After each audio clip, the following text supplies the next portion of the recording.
ॐ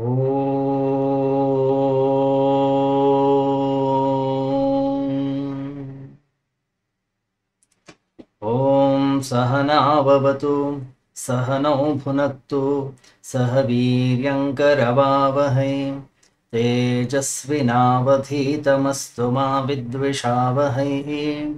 ॐ शान्तिः शान्तिः शान्तिः। गुरुर्ब्रह्मा गुरुर्विष्णुः गुरुर्देवो महेश्वरः गुरुरेव परं ब्रह्म तस्मै श्री गुरवे नमः।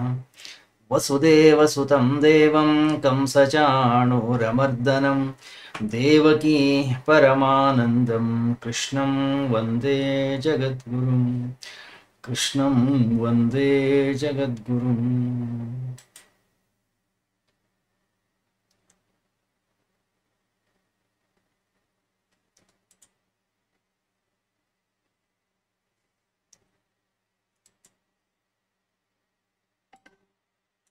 ವಿಚಾರವನ್ನು ನಾವು ಹೇಗೆ ಮಾಡಬೇಕು, ವಿಚಾರದ ಶೈಲಿ ಹೇಗಿರಬೇಕು ನಮ್ಮ ಜೀವನದಲ್ಲಿ,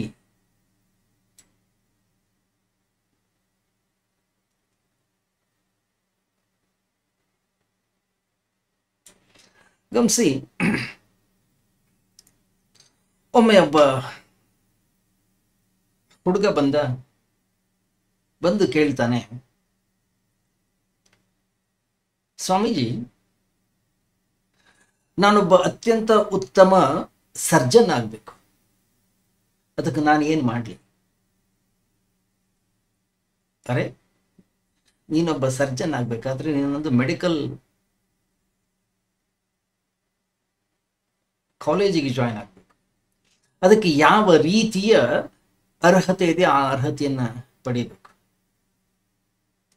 ಅಲ್ಲಿ ಯೋಗ್ಯರಾಗಿರ್ತಕ್ಕಂಥ ಜನರಿದ್ದಾರೆ, ನಿನಗೆ ಬೋಧನೆಯನ್ನು ಮಾಡ್ತಾರೆ. ಅಲ್ಲಿ ಹೆಣಗಳಿರ್ತವೆ. ಮೊದಲು ಅದ್ರ ಮೇಲೆ ಒಂದಿಷ್ಟೇನೋ ಪ್ರಯೋಗಗಳನ್ನು ಮಾಡಿ ನಿನ್ನನ್ನು ಒಳ್ಳೆಯ ಸರ್ಜನ್ ಮಾಡುವಂಥ ಪ್ರಯತ್ನವನ್ನು ಅವ್ರು ಮಾಡ್ತಾರೆ. ಅದಕ್ಕೆ ಅವನಂದ, ಸ್ವಾಮೀಜಿ, ನನಗೆ ಹೆಣಗಳಂದ್ರೆ ಭಯ, ನಾನು ಅದನ್ನೆಲ್ಲ ಮಾಡ್ಲಿಕ್ಕೆ ಇಷ್ಟಪಡಲ್ಲ.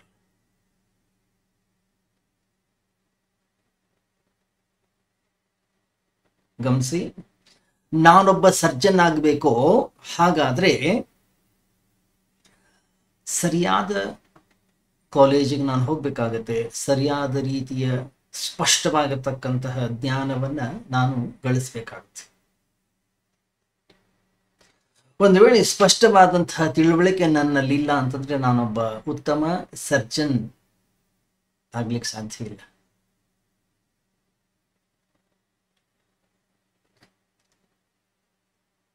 ಒಬ್ಬ ರೋಗಿ ಆಪರೇಷನ್ ಥಿಯೇಟರ್ ಮೇಲೆ ಮಲ್ಕೊಂಡಿದ್ದಾನೆ.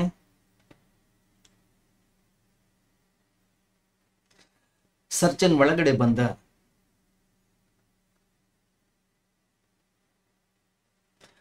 ಒಳಗಡೆ ಬಂದು ಕೇಳ್ತಾನೆ ನರ್ಸ್ಗೆ, ಏನಿಂತು, ಇವನ ಹೆಸರೇನು, ಏನಕ್ಕೆ ಬಂದಿದ್ದಾನೆ ಇಲ್ಲಿ?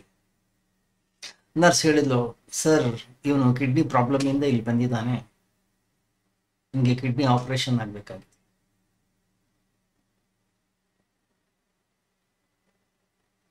ಹೌದಾ? ನಿಮಗೆ ಕಿಡ್ನಿ ಎಲ್ಲಿರುತ್ತೆ ಅನ್ನೋದು ನನಗೆ ಗೊತ್ತಿಲ್ಲ. ಆಪರೇಷನ್ ಮಾಡಿ ತುಂಬಾ ದಿವಸ ಆಗಿದೆ, ಹೀಗಾಗಿ ನಾನು ಮರ್ತು ಹೋಗಿದ್ದೀನಿ ಅಂತ ಒಂದು ವೇಳೆ ಏನಾದರೂ ವೈದ್ಯ ಹೇಳಿದ್ರೆ ರೋಗಿಯ ಗತಿ ಏನು ಹೇಳಿ? ಆಪರೇಷನ್ ಮಾಡತಕ್ಕಂತಹ ವೈದ್ಯನಿಗೆ ಸರಿಯಾದ ರೀತಿಯಲ್ಲಿ ಆಪರೇಷನ್ ಮಾಡುವ ಸ್ಪಷ್ಟವಾದಂತಹ ತಿಳುವಳಿಕೆ ಅವನಲ್ಲಿರಬೇಕು. ಅದೇ ರೀತಿಯಲ್ಲಿ ಅಧ್ಯಾತ್ಮದ ಈ ದಾರಿಯಲ್ಲಿ ನಾವು ಮುಂದುವರಿಯಬೇಕು. ಹಾಗಾದ್ರೆ ಆಧ್ಯಾತ್ಮಿಕ ಸ್ಪಷ್ಟವಾದಂತಹ ಒಂದು ತಿಳುವಳಿಕೆ ನಮ್ಮಲ್ಲಿರಬೇಕು.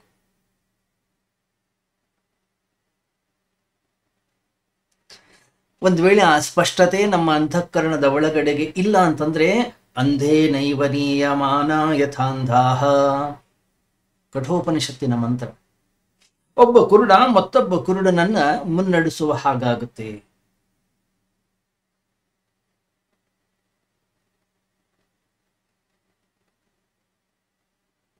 ಗಮನಿಸಿ ನೀವು, ಎಷ್ಟೋ ಜನ ಸಂಗೀತದ ಸ್ವರಗಳನ್ನ ಹೇಳ್ತಾ ಇರ್ತಾರೆ.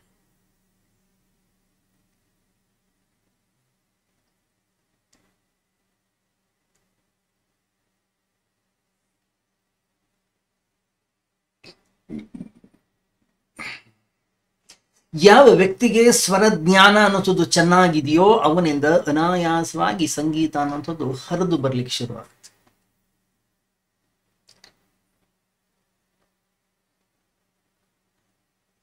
ಆಧ್ಯಾತ್ಮಿಕ ಜೀವನದಲ್ಲಿಯೂ ಕೂಡ ಅಷ್ಟೇ, ನಮಗೆ ಬಹಳ ಸ್ಪಷ್ಟವಾದಂತಹ ತಿಳುವಳಿಕೆ ಇರಬೇಕು.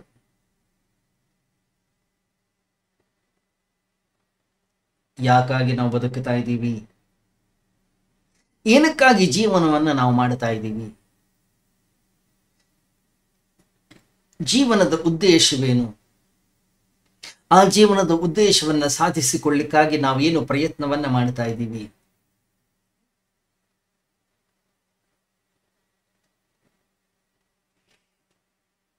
ಬಹಳ ಸ್ಪಷ್ಟತೆ ಇರಬೇಕು. ಏನ್ ಹೇಳಿ ಜೀವನದ ಉದ್ದೇಶ? ಪ್ರತಿಯೊಬ್ಬ ವ್ಯಕ್ತಿಯೂ ಕೂಡ ಈ ಜೀವನದಲ್ಲಿ ಸುಖವನ್ನ, ಸಂತೋಷವನ್ನ ಹುಡುಕ್ತಾ ಇದ್ದಾರೆ. ಸಂತೋಷಕ್ಕಾಗಿ ಈ ಜಗತ್ತಿನಲ್ಲಿ ಪ್ರತಿಯೊಬ್ಬರೂ ಕೂಡ ಕೆಲಸವನ್ನ ಮಾಡ್ತಾ ಇದ್ದಾರೆ.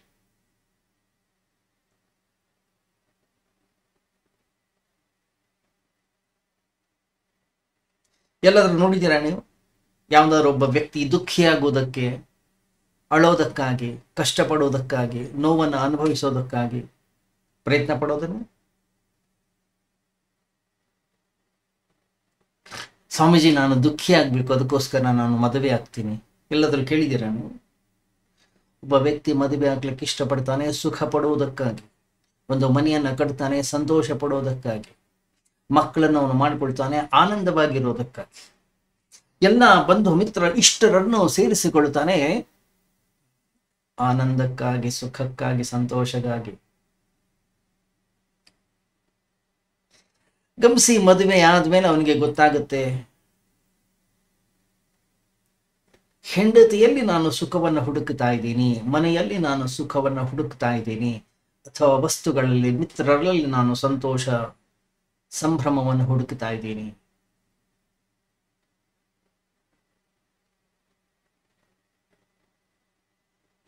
ಗಮನಿಸಿ, ಮದುವೆ ಆಗೋಕ್ಕಿಂತ ಮುಂಚೆ ಒಬ್ಬ ಹುಡುಗ ಮತ್ತು ಒಂದು ಹುಡುಗಿ ಇಬ್ಬರು ಪ್ರೇಮದಲ್ಲಿ ಬೀಳ್ತಾರೆ.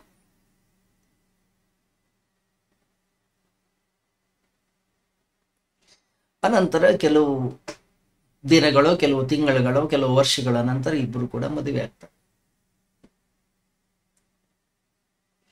ಎಲ್ಲಿ ತನಕ ಅವರಿಬ್ಬರು ಕೂಡ ಪ್ರೇಮದ ಜೊತೆಗಿದ್ರು, ಇನ್ನೂ ಗಂಡ ಹೆಂಡತಿ ಆಗಿರ್ಲಿಲ್ವ, ಇನ್ನೂ ಮದುವೆ ಆಗಿರ್ಲಿಲ್ವ, ಅಲ್ಲಿಯ ತನಕ ಅವರಿಬ್ಬರ ನಡುವೆ ಏನು ಭಾವ ಇತ್ತು?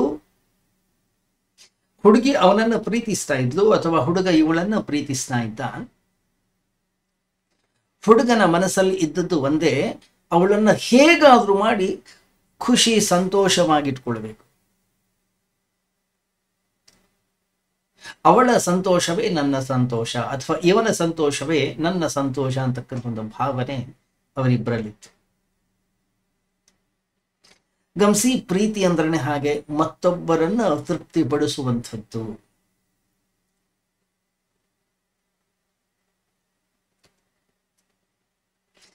ಯಾವಾಗ ಒಬ್ಬ ವ್ಯಕ್ತಿ ಮತ್ತೊಬ್ಬರಿಂದ ಆಗ್ರಹಪೂರ್ವಕವಾಗಿ ಸುಖವನ್ನ, ಸಂತೋಷವನ್ನ ಬಯಸ್ತಾನೋ, ಆವಾಗ ನಾವು ಈ ಜಗತ್ತಿನಲ್ಲಿ ಮೂರ್ಖರಾಗ್ಬಿಡ್ತೀವಿ. ಗಮನಿಸಿ, ನಾವು ಪ್ರೇಮದಲ್ಲಿದ್ದಾಗ ಈ ಘಟನೆ ಘಟಿಸೋದಿಲ್ಲ. ಯಾವಾಗ ನಾವು ಮದುವೆ ಆಗ್ತೀವಿ ಅಥವಾ ಯಾವಾಗ ನಾವು ಒಂದು ಸಂಬಂಧದಲ್ಲಿ ಬರ್ತೀವಿ, ಆವಾಗ ಈ ರೀತಿಯ ಘಟನೆಗಳು ಘಟಿಸ್ತವೆ. ಯಾವಾಗ ಒಬ್ಬ ವ್ಯಕ್ತಿ ಮದುವೆಯಾದ, ಆವಾಗ ಅವನು ಗಂಡನಾಗ್ತಾನೆ, ಹೆಂಡತಿ ಆಗ್ತಾನೆ, ಅವನು ತಂದೆ ಆಗ್ತಾನೆ, ಅವನು ತಾಯಿ ಆಗ್ತಾನೆ, ಅವನು ಅತ್ತೆ ಆಗ್ತಾನೆ, ಅವನು ಮಾವನಾಗ್ತಾನೆ.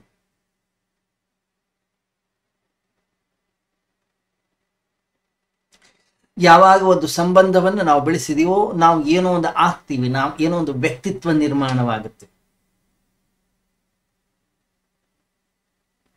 ಯಾವಾಗ ನಾವು ಏನೂ ಆಗಿರಲಿಲ್ಲ, ಆವಾಗ ಯಾವ ಸಮಸ್ಯೆಗಳು ಕೂಡ ನಮ್ಮ ಜೀವನದಲ್ಲಿ ಇರಲಿಲ್ಲ. ಆದರೆ ಯಾವಾಗ ನಾವು ಯಾವುದೋ ಒಂದು ಪಾತ್ರವನ್ನು ವಹಿಸಿದೆವೋ ಆವಾಗ ಎಲ್ಲ ಸಮಸ್ಯೆಗಳ ಆರಂಭವಾಯಿತು. ಆವಾಗ ಗಂಡ ಹೆಂಡತಿಯಿಂದ ಸುಖ ಸಂತೋಷವನ್ನು ಬಯಸ್ತಾನೆ, ಹೆಂಡತಿ ಗಂಡನಿಂದ ಸುಖ ಸಂತೋಷವನ್ನು ಬಯಸ್ಲಿಕ್ಕೆ ಶುರು ಮಾಡ್ತಾಳೆ. ಯಾವಾಗ ನಾವು ಮತ್ತೊಬ್ಬ ವ್ಯಕ್ತಿಯಿಂದ ಸುಖವನ್ನ ಸಂತೋಷವನ್ನ ಆಗ್ರಹಪೂರ್ವಕವಾಗಿ ಬಯಸಲಿಕ್ಕೆ ಶುರು ಮಾಡ್ತೀವೋ ನಮ್ಮ ಜೀವನ ಅನ್ನೋಂಥದ್ದು ನರಕವಾಗುತ್ತೆ. ಆವಾಗ ನಮ್ಮ ಜೀವನದಲ್ಲಿ ಸಮಸ್ಯೆಗಳು ಆರಂಭವಾಗ್ತವೆ.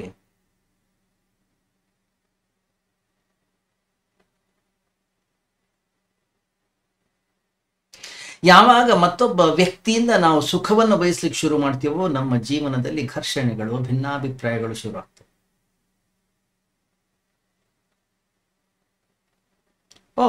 ಹಾಗಾದ್ರೆ ನಾವು ಮತ್ತೊಬ್ಬರಿಂದ ಸುಖವನ್ನು ಬಯಸಲೇಬಾರ್ದೆ? ಹಾಗಾದ್ರೆ ಹೆಂಡತಿ ಗಂಡನಿಂದ ಏನು ಬಯಸಬಾರ್ದೆ? ಅಥವಾ ಗಂಡ ಹೆಂಡತಿಯಿಂದ ಏನು ಬಯಸಬಾರ್ದೆ? ಹಾಗಲ್ಲ.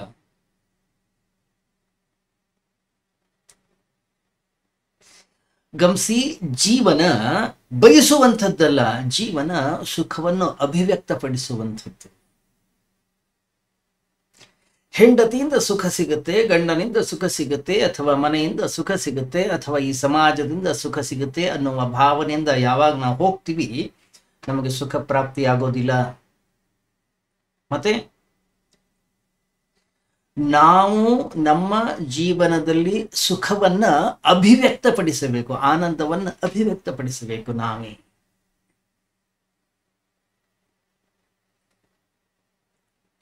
ಯಾವಾಗ ನಾವು ನಮ್ಮ ಜೀವನದಲ್ಲಿ ನಮ್ಮ ಸುಖ ಸಂತೋಷವನ್ನು ಅಭಿವ್ಯಕ್ತಪಡಿಸ್ತೀವೋ ಅದೇ ನಿಜವಾದ ಜೀವನ.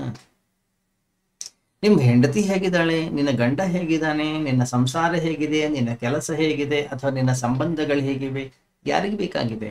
ನೀನು ಖುಷಿಯಾಗಿದೆಯಾ, ನೀನು ಸಂತೋಷವಾಗಿದೆಯಾ, ನೀನು ಈ ಜಗತ್ತಲ್ಲಿ ಆನಂದ ಸಂತೋಷವನ್ನು ಹಂಚುತ್ತಾ ಇದೆಯಾ?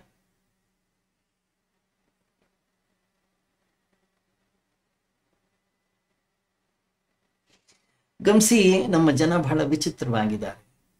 ಒಬ್ಬೊಬ್ಬರು ಒಂದೊಂದನ್ನು ಮಾತಾಡ್ತಾರೆ. ಅವರವರ ಮಾತುಗಳನ್ನು ಕೇಳಿ ನಮ್ಮ ಅಂತಃಕರಣದ ಒಳಗಡೆಗೆ ಒಂದಿಷ್ಟು ಅಪರಾಧಿ ಭಾವಗಳು ಉಂಟಾಗ್ತವೆ.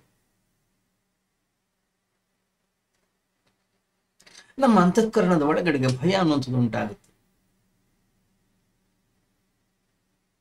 ಗಮನಿಸಿ, ಜೀವನದಲ್ಲಿ ಯಾವುದು ಸರಿ ಯಾವುದು ತಪ್ಪು ಅನ್ನುವಂಥ ಸ್ಪಷ್ಟತೆ ನಮ್ಮಲ್ಲಿರಬೇಕು.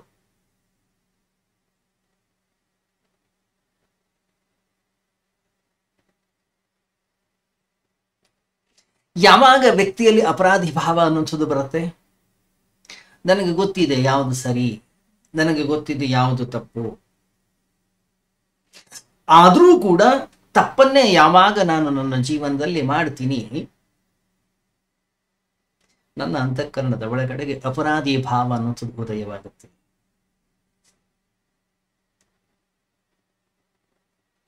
ಯಾವಾಗ ನಾವು ಗೊತ್ತಿದ್ದು ಜೀವನದಲ್ಲಿ ಮಾಡಬಾರದನ್ನ ನಾವು ಮಾಡ್ತೀವೋ ನಮ್ಮ ಗೌರವವನ್ನ ನಾವೇ ಕಳೆದುಕೊಳ್ತೀವಿ, ಮತ್ತೊಬ್ಬರೆಲ್ಲ ಕಳೆಯೋದು ನಮ್ಮ ವೈಯಕ್ತಿಕ ವ್ಯಕ್ತಿತ್ವವನ್ನ ನಾವೇ ಕೆಳಗೆ ಹಾಕೊಳ್ತೀವಿ. ನಾವೇ ಜಾರ್ತೀವಿ, ನಾವೇ ಕೆಳಗಡೆ ಬೀಳ್ತೀವಿ. ಯಾಕೆ ಹೇಳಿ? ನಮ್ಮ ಅಂತಃಕರಣದ ಒಳಗಡೆಗೆ ಒಂದು ಅಂತರ್ಧ್ವನಿ ಇದೆ. ಆ ಧ್ವನಿಯನ್ನು ಆಲಿಸಲಿಕ್ಕೆ ನಮಗೆ ಗೊತ್ತಿಲ್ಲ. ಹೊರಗಡೆ ಜಗತ್ತಿನ ಪ್ರಲೋಭನೆಗಳು, ಹೊರಗಡೆ ಜಗತ್ತಿನ ಆಮಿಷಗಳು, ವಿಷಯಗಳು, ವಸ್ತುಗಳು ನಮ್ಮ ಮೇಲೆ ಎಷ್ಟೊಂದು ಪ್ರಭಾವವನ್ನು ಬೀರ್ತವೆ ಅಂತಂದ್ರೆ ನಾವು ನಮಗೆ ಗೊತ್ತಿದ್ದು ಮಾಡಬಾರದನ್ನ ನಾವು ಮಾಡ್ತೀವಿ.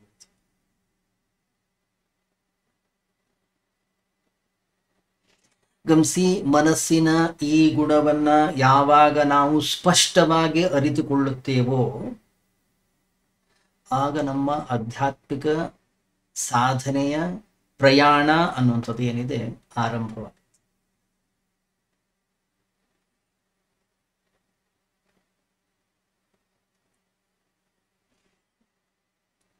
ಈಗ ಜಗತ್ತಿನಲ್ಲಿ ಅತ್ಯಂತ ಪ್ರಚಲಿತವಾಗಿರ್ತಕ್ಕಂಥ ಶಬ್ದ ಯೋಗ. ಯೋಗ ಅಂದ್ರೆ ನಾವೆಲ್ಲ ತಿಳ್ಕೊಂಡಿದ್ದೀವಿ ಶರೀರದ ಒಂದು ಬಗ್ಗಿಸುವಿಕೆ ಅಲ್ಲ, ಟ್ವಿಸ್ಟಿಂಗ್. ಏನನ್ನ? ಶರೀರವನ್ನು. ಪೂಜ್ಯ ಗುರುದೇವ್ ಒಂದು ಕಡೆ ಬಹಳ ಸುಂದರವಾಗಿ ಹೇಳ್ತಾರೆ, ಶರೀರವನ್ನು ತಿರುಗಿಸುವಂಥದ್ದು ಯೋಗವಲ್ಲ, ಮನಸ್ಸನ್ನ ನೆಟ್ಟಗೆ ಮಾಡುವಂಥದ್ದು ಯೋಗ. ಗಮನಿಸಿ, ಆ ಮನಸ್ಸನ್ನ ನೇರ ಮಾಡ್ಕೊಳ್ಬೇಕು. ಅದಕ್ಕಾಗಿ ವಿಶೇಷವಾಗಿರ್ತಕ್ಕಂತಹ ಸಾಧನೆಯ, ವಿಶೇಷವಾಗಿರ್ತಕ್ಕಂತಹ ಪ್ರಯತ್ನದ ಅವಶ್ಯಕತೆ ಇದೆ.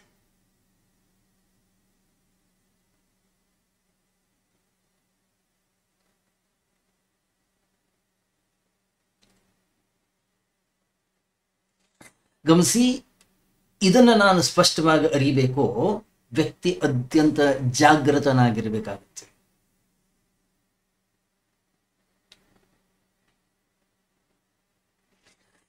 ಇಷ್ಟನ್ನ ತಿಳ್ಕೊಳ್ಳಿಕ್ಕೆ ಯಾವುದೋ ಒಬ್ಬ ಗುರುವಿನ ಬಳಿಯೋ ಅಥವಾ ಯಾವುದೊಂದು ಶಾಸ್ತ್ರದ ಬಳಿಯೋ ಅಥವಾ ಮತ್ತೊಬ್ಬ ವ್ಯಕ್ತಿಯ ಬಳಿ ಹೋಗುವ ಅವಶ್ಯಕತೆ ಇಲ್ಲ. ಪ್ರತಿನಿತ್ಯ ನಮ್ಮ ಜೀವನದಲ್ಲಿ ಏನು ಘಟನೆಗಳು ಅನ್ನುವಂಥದ್ದು ಘಟಿಸ್ತಾ ಇವೆ, ಪ್ರತಿಯೊಂದು ಅನುಭವದಿಂದ ಒಂದು ವೇಳೆ ನಾನು ಪಾಠವನ್ನ ಕಲಿಯೋದಾದ್ರೆ ಅಷ್ಟೇ ಸಾಕು, ಬೇರೆ ಏನು ಕೂಡ ಅವಶ್ಯಕತೆ ಇಲ್ಲ.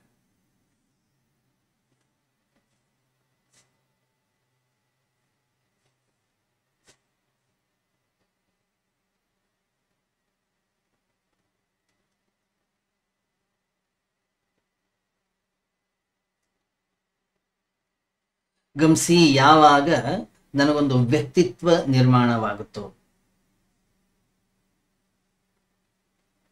ಯಾವುದೋ ಒಂದು ಪಾತ್ರವನ್ನ ಧರಿಸಿಕೊಳ್ತೀನೋ ನಾನು, ಅದು ಗಂಡನೋ, ಹೆಂಡತಿಯೋ, ಮಗನೋ, ಸೊಸೆಯೋ, ತಂದೆಯೋ, ತಾಯಿಯೋ,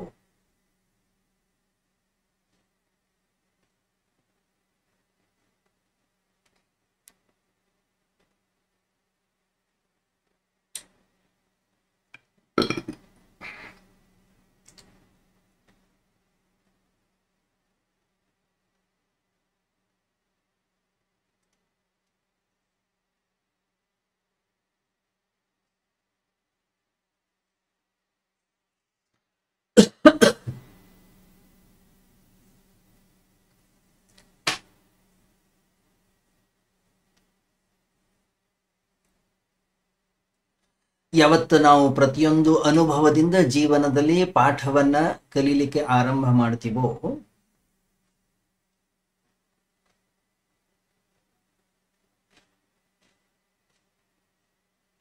ಅವತ್ತು ನಮ್ಮ ಆಧ್ಯಾತ್ಮಿಕ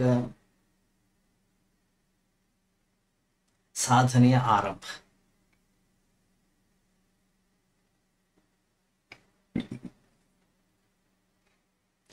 ಗಮನಿಸಿ, ಕಲಿಯುವಂಥದ್ದನ್ನ ನಾವೇ ಮಾಡಬೇಕು, ಇನ್ನೊಬ್ಬರು ನಮ್ಮನ್ನು ಕಲಿಸ್ಲಿಕ್ಕೆ ಸಾಧ್ಯವಿಲ್ಲ.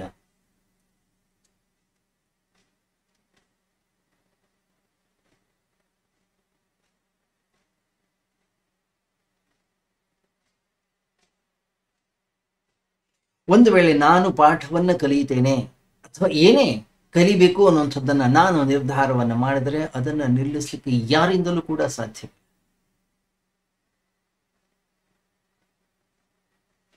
ಗಮನಿಸಿ, ಯಾವ ವ್ಯಕ್ತಿ ಆಪರೇಷನ್ ಮಾಡೋದು ಹೇಗೆ ಅನ್ನೋದನ್ನ ಸ್ಪಷ್ಟವಾಗಿ ಕಲ್ತಿದಾನೋ ಅವನು ಯಾವುದೇ ಆಪರೇಟ್ ಮಾಡಬೇಕು ಇದಕ್ಕೆ ಹೆದರೋ ಅವಶ್ಯಕತೆ ಇಲ್ಲ, ಹೆದರೋದೇ ಇಲ್ಲ. ಯಾಕೆ?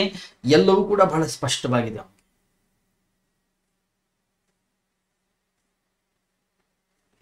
ಯಾವಾಗ ನಾವು ಜೀವನದ ಪ್ರತಿಯೊಂದು ಅನುಭವದಿಂದಲೂ ಕೂಡ ಪಾಠವನ್ನು ಕಲಿತೇವೆ,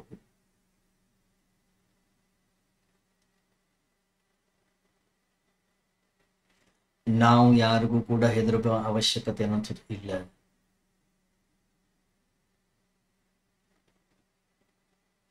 ಗಮನಿಸಿ, ಜೀವನದಲ್ಲಿ ನಮಗೇನು ಬೇಕು ಅನ್ನೋದನ್ನ ಬಯಸೋದು ಏನು ವಿಶೇಷ ಏನಲ್ಲ, ಸಹಜ. ನಮ್ಗೆ ಬೇಕಾದ ಸಿಕ್ತೋ ಆಳ್ತೀವಿ, ನಮ್ಗೆ ಬೇಕಾದ ಸಿಗ್ಲಿಲ್ಲ ಬೇಸರವಾಗುತ್ತೆ.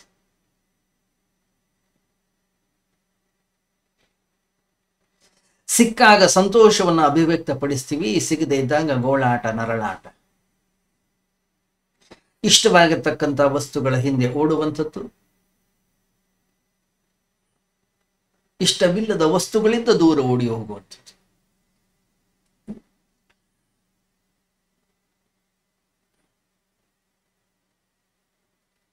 ಒಟ್ಟಿನಲ್ಲಿ ಓಡುವಂಥದ್ದೇ ನಮ್ಮ ಜೀವನವಾಗಿದೆ. ಇದನ್ನು ಬಿಟ್ಟು ಬೇರೆ ಏನೂ ಇಲ್ಲ. ಗಮನಿಸಿ, ನೀವು ವಿಚಾರವನ್ನು ಮಾಡಿ. ವ್ಯಕ್ತಿ ಬೆಳೆದ ಹಾಗೆ ಬೆಳೆದ ಹಾಗೆ ಬೆಳೆದ ಹಾಗೆ ಅವನ ಆಸೆಗಳು, ಇಚ್ಛೆಗಳು, ಪ್ರಾಮುಖ್ಯತೆಗಳು ಎಲ್ಲ ಬದಲಾಗ್ತಾ ಹೋಗ್ತವೆ. ಎಷ್ಟೋ ಜನ ಕೇಳ್ತಾರೆ, ಸ್ವಾಮೀಜಿ ನೀವು ಬೇರೆ ಬೇರೆ ಊರಿಗೆಲ್ಲ ಹೋಗ್ತಿರಲ್ಲ, ನಿಮ್ಗೆ ಯಾವ ಪ್ರದೇಶ ಅತ್ಯಂತ ಇಷ್ಟವಾದಂತಹ ಪ್ರದೇಶ, ಯಾವುದು ಅತ್ಯಂತ ಸುಂದರವಾದಂತಹ ಪ್ರದೇಶ, ಎಲ್ಲಿ ನಿಮಗೆ ಮತ್ತೆ ಮತ್ತೆ ಮತ್ತೆ ಮತ್ತೆ ಹೋಗ್ಬೇಕು ಅನ್ನಿಸ್ತಾ ಇದೆ?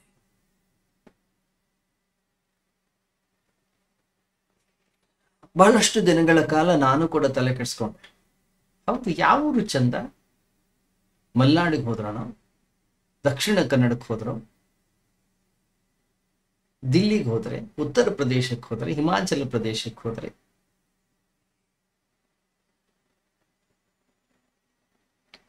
ಬಹಳಷ್ಟು ತಲೆ ಕೆಡಿಸ್ಕೊಂಡ ಮೇಲೆ ನನಗೆ ಸ್ಪಷ್ಟವಾಯಿತು. ಏನು?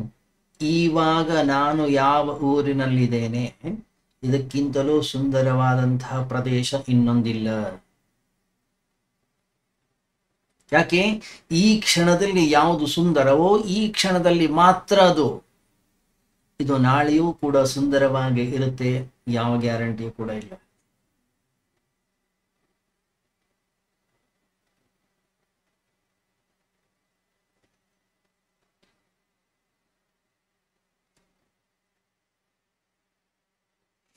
ಮನುಷ್ಯನ ಮನಸ್ಸು ಬದಲಾಗ್ತಾ ಇರುತ್ತೆ, ಒಂದು ವಸ್ತುವಿನಿಂದ ಇನ್ನೊಂದು ವಸ್ತುವಿಗೆ, ಒಂದು ವ್ಯಕ್ತಿಯಿಂದ ಮತ್ತೊಂದು ವ್ಯಕ್ತಿಗೆ, ಒಂದು ಊರಿನಿಂದ ಮತ್ತೊಂದು ಊರಿಗೆ. ಇವತ್ತು ಯಾವುದೋ ನನಗೊಂದು ಸಂಗೀತ ಇಷ್ಟವಾಗ್ಬೋದು, ಇವತ್ತು ಯಾವುದೋ ಒಂದು ಚಿತ್ರ ಇಷ್ಟವಾಗ್ಬೋದು, ಇವತ್ತು ಯಾವುದೋ ಒಂದು ಚಲನಚಿತ್ರ ಇಷ್ಟವಾಗ್ಬೋದು, ಇವತ್ತು ಯಾವುದೋ ಒಂದು ಸಿನಿಮಾ ಹಾಡು ಇಷ್ಟ ಆಗ್ಬೋದು. ನಾಳೆಯೂ ಕೂಡ ಅದೇ ಇಷ್ಟವಾಗುತ್ತೆ, ಏನ್ ಗ್ಯಾರಂಟಿ ಇಲ್ಲ.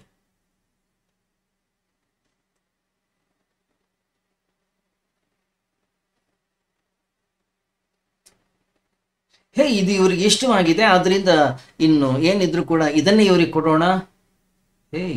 ಒಂದ್ ದಿವಸ, 2 ದಿವಸ, ಆಮೇಲೆ ಅದನ್ನ ನೋಡಿದ್ರೆ ವಾಕರ್ಗೆ ಬರ್ಲಿಕ್ಕೆ ಶುರುವಾಗುತ್ತೆ.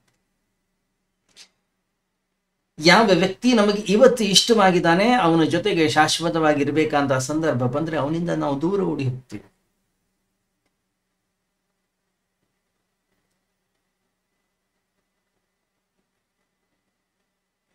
ಇವತ್ತು ಇಷ್ಟವಾಗಿದ್ದು ನಾಳೆ ಇಷ್ಟವಾಗಲೇಬೇಕು ಅಂತಕ್ಕಂತಹ ಯಾವ ನಿಯಮವೂ ಕೂಡ ಇಲ್ಲ.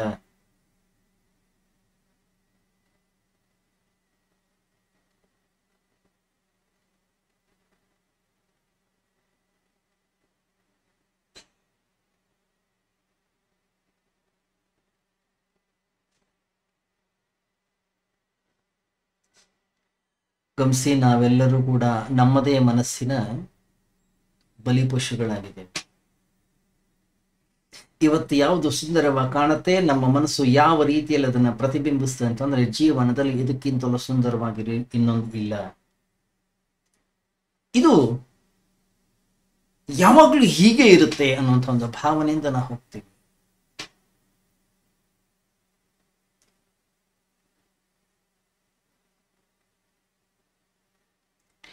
ಗಮನಿಸಿ, ಒಂದು ಹಾವು, ನಾಗರ ಹಾವನ್ನು ಬೇಕಾದ್ರೆ ನಾವು ನಂಬಬಹುದು, ಈ ಮನಸ್ಸನ್ನು ಮಾತ್ರ ಯಾವತ್ತೂ ಕೂಡ ನಂಬ.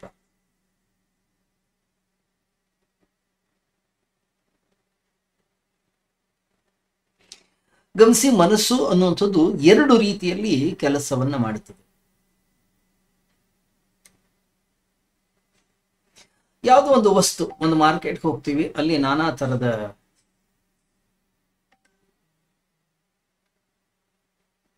ಅಂಗಡಿಗಳಿವೆ, ವಸ್ತುಗಳಿವೆ, ವ್ಯಕ್ತಿಗಳಿದ್ದಾರೆ.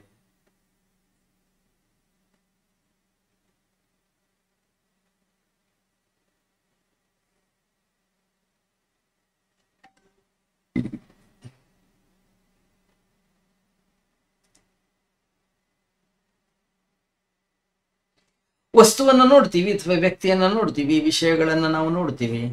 ಬರೀ ನೋಡಿ ಅಲ್ಲೇ ನಿಲ್ಸಿದ್ರೆ ಏನು ತೊಂದರೆ ಇಲ್ಲ.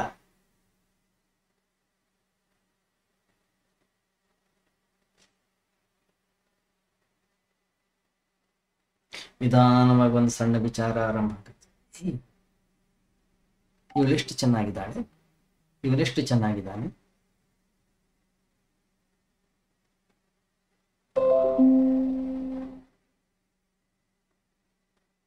ಯಾಕೆ ಇವನ ಜೊತೆಗೆ ನಾನು ಮಿತ್ರತ್ವವನ್ನ ಹೊಂದಬಾರದು?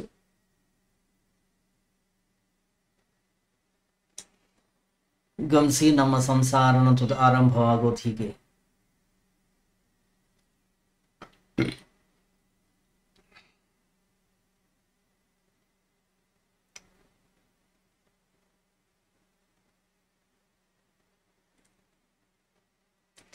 ನಮ್ಮ ಮನೆಯಲ್ಲಿ ಅನೇಕ ಕಡೆಗೆ ಕನ್ನಡಿಗಳಿವೆ. ಕನ್ನಡಿಯ ಕೆಲಸ ಏನಾಗಬೇಕು? ಕನ್ನಡಿಯ ಕೆಲಸ ಕೇವಲ ಪ್ರತಿಬಿಂಬಿಸಬೇಕು ಮಾತ್ರ. ನಮ್ಮ ಮನಸ್ಸು ಆ ರೀತಿಯಲ್ಲಿರಬೇಕು. ಬೇಕಾದಷ್ಟು ವಸ್ತುಗಳಿರಲಿ, ಬೇಕಾದಷ್ಟು ವ್ಯಕ್ತಿಗಳಿರಲಿ, ಬೇಕಾದಷ್ಟು ಘಟನೆಗಳು ಘಟಿಸಲಿ, ನಾವು ಕೇವಲ ನೋಡುವಂಥವರಾಗಬೇಕು.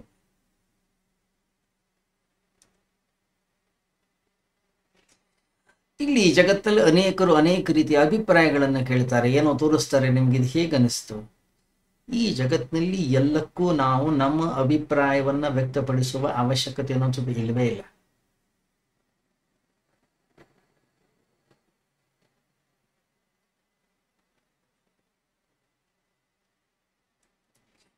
ಆದ್ರೆ ನಾವೆಲ್ಲ ಸುಮ್ಮನೆ ಕೂತ್ಕೊಳ್ತೀವಿ. ನಾವು ಹೇಳ್ತೀವಿ, ಇದು ನಂಗೆ ಇಷ್ಟ ಆಯ್ತು, ಇದು ನಂಗೆ ಇಷ್ಟ ಇಲ್ಲ. ಹೇಯ್, ಏನು ಬೇಕಿಲ್ಲ, ನೀನು ಸುಮ್ಮನೆ ಕೂತ್ಕೋ ಸಾಕು.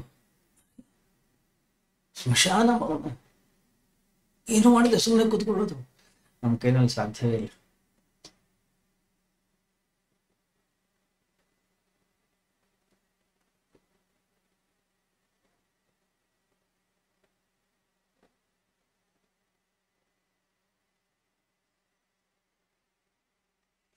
ಗಮನಿಸಿ, ಇದು ಇಷ್ಟ, ಇದು ಇಷ್ಟ ಇಲ್ಲ, ಇದು ಒಳ್ಳೆಯದು, ಇದು ಕೆಟ್ಟದು, ಇದು ಶ್ರೇಷ್ಠ, ಇದು ಕನಿಷ್ಠ. ವಿಭಾಗವನ್ನ ಮಾಡ್ತಾ ಮಾಡ್ತಾ ಮಾಡ್ತಾ ಮಾಡ್ತಾ ಮಾಡ್ತಾ ಎಂತಹ ಒಂದು ಜೀವನದ ಕಂದಕದಲ್ಲಿ ಹೋಗಿ ನಾವು ಬೀಳ್ತೀವಿ ಅಂತಂದ್ರೆ, ಹಿಂದೆ ಈ ಇಷ್ಟ ಅನಿಷ್ಟಗಳು ಅಥವಾ ಈ ಆಯ್ಕೆಗಳು ಬಹಳ ಕಡಿಮೆ ಇತ್ತು.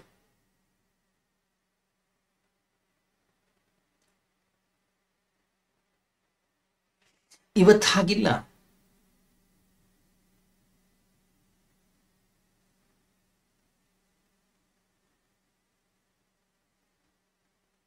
ನಮ್ಮದೇ ಮನೆಯ ಮಕ್ಕಳು ನೀವು ಕೇಳಿ, ನಿನಗೆ ಟೀ ಬೇಕಾ, ಕಾಫಿ ಬೇಕಾ?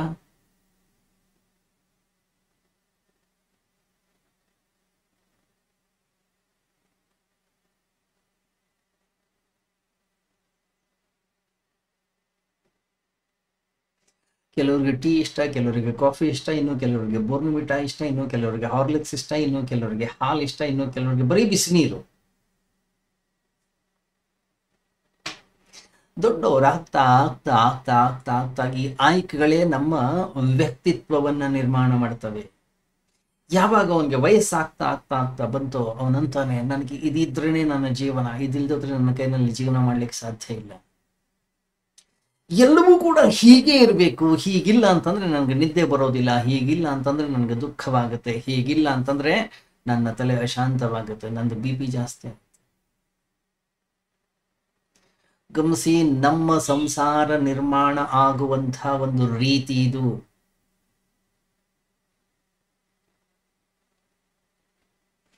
ನೀವು ಜಗತ್ತನ್ನ ನೋಡಿ, ಜಗತ್ತಿನ ಬಗ್ಗೆ ಕೇಳಿ, ನಮ್ಮ ಅಭಿಪ್ರಾಯವನ್ನ ವ್ಯಕ್ತಪಡಿಸುವ ಅವಶ್ಯಕತೆ ಇಲ್ಲ. ಇದು ಒಳ್ಳೆಯದು, ಇದು ಕೆಟ್ಟದು, ಇದು ಶ್ರೇಷ್ಠ, ಇದು ಕನಿಷ್ಠ.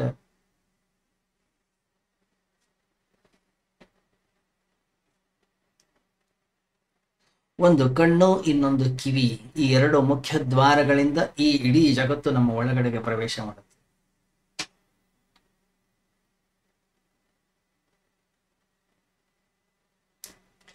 ಯಾವಾಗ ಈ ಜಗತ್ತು ನಮ್ಮ ಅಂತಃಕರಣದ ಒಳಗಡೆಗೆ ಪ್ರವೇಶವನ್ನ ಮಾಡ್ತೋ, ಒಳಗಡೆಗೆ ರಾಗದ್ವೇಷಗಳು ನಮ್ಮ ಅಭಿಪ್ರಾಯವನ್ನ ನಾವು ವ್ಯಕ್ತಪಡಿಸ್ತೇವೆ. ಈ ನಮ್ಮ ರಾಗದ್ವೇಷಗಳು ನಮ್ಮ ಮನಸ್ಸಿನ ಮೇಲೆ ಶಾಶ್ವತವಾದಂತಹ ಕಲೆಗಳನ್ನ ಉಂಟು ಮಾಡ್ತೇವೆ, ಗುರುತನ್ನುಂಟು ಮಾಡ್ತೇವೆ, ನಿರ್ಮಾಣ ಮಾಡ್ತೇವೆ. ಹಾಗಾದ್ರೆ ಆಧ್ಯಾತ್ಮಿಕ ಸಾಧನೆ ಅಂದ್ರೆ ಏನ್ ಹೇಳಿ?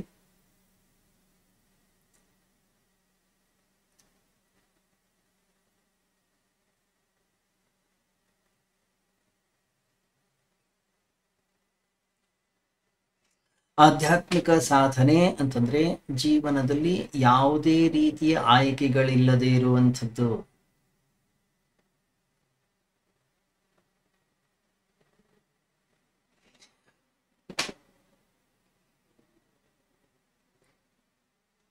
ಉತ್ತರ ಭಾರತದಲ್ಲಿ ಒಂದ್ಸರಿ ನಾವು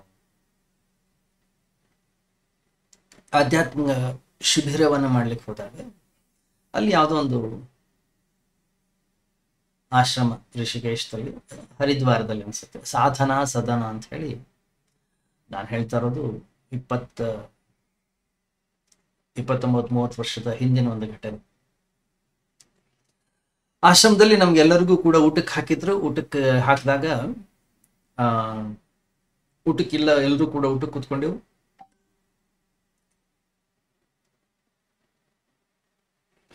ಒಬ್ಬ ಮುಖ್ಯ ಸ್ವಾಮೀಜಿ ಅಲ್ಲಿ ಎದುರುಗಡೆ ಬಂದ್ರು. ಅವ್ರು ಹೇಳಿದ್ರು, ನೋಡಿ ಇವತ್ತಿನ ಊಟ ಇಂಥ ಮಹಾಶಯ ನಮಗೆ ಒದಗಿಸಿಟ್ಟಿದ್ದಾನೆ. ಇವತ್ತಿನ ಊಟ ಚೆನ್ನಾಗಿದೆ, ಇವತ್ತಿನ ಸಾಂಬಾರ್ ಚೆನ್ನಾಗಿದೆ, ಇವತ್ತಿನ ಅನ್ನ ಚೆನ್ನಾಗಿದೆ, ಇವತ್ತಿನ ರೊಟ್ಟಿ ಚೆನ್ನಾಗಿದೆ, ಇವತ್ತಿನ ಎಲ್ಲವೂ ಕೂಡ ತುಂಬಾ ಚೆನ್ನಾಗಿದೆ.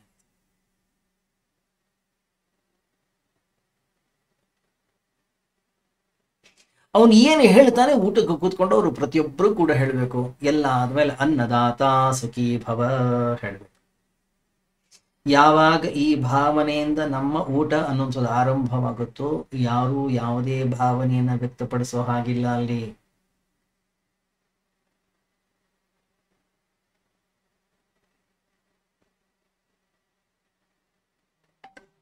ಗಮನಿಸಿ, ಯಾವ ಭಾವನೆಯಿಂದ ನಾವು ಆರಂಭ ಮಾಡ್ತೀವೋ ಆ ಭಾವನೆಯೇ ನಮ್ಮ ಅಂತಃಕರಣದಲ್ಲಿ ಸ್ಥಿರವಾಗುತ್ತಾ ಹೋಗ್ತದೆ.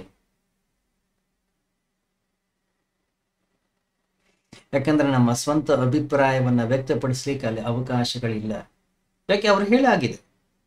ಅದನ್ನೇ ಅಂತಃಕರಣದಲ್ಲಿ ಅದನ್ನು ಸ್ವೀಕಾರ ಮಾಡಿ ಅದು ಊಟ ಮಾಡೋದಷ್ಟೆ. ಯಾವಾಗ ಅವಕಾಶಗಳು ಕಡಿಮೆ ಆಗ್ತವೋ ಅಂತಃಕರಣದಲ್ಲಿ ಅಶಾಂತಿಯೂ ಕೂಡ ಕಡಿಮೆ ಆಗುತ್ತೆ, ದುಃಖವೂ ಕೂಡ ಕಡಿಮೆ ಆಗುತ್ತೆ. ಆಯ್ಕೆಗಳು ಹೆಚ್ಚಾದಷ್ಟು ಈ ಜೀವನದಲ್ಲಿ ದುಃಖ ಅನ್ನೋದು ಹೆಚ್ಚಾಗ್ತಾ ಹೋಗುತ್ತೆ. ಗಮನಿಸಿ, ಈ ಜೀವನದಲ್ಲಿ ನಮ್ದೊಂದು ಕೆಟ್ಟ ಅಭ್ಯಾಸ ಇದೆ. ಏನೇ ನೋಡ್ಲಿ, ಏನೇ ಕೇಳಲಿ, ಏನೇ ಮಾಡ್ಲಿ, ಏನೇ ಮುಟ್ಲಿ, ನಾವು ನಮ್ಮ ಅಭಿಪ್ರಾಯವನ್ನು ಒಂದು ವ್ಯಕ್ತಪಡಿಸೋದು.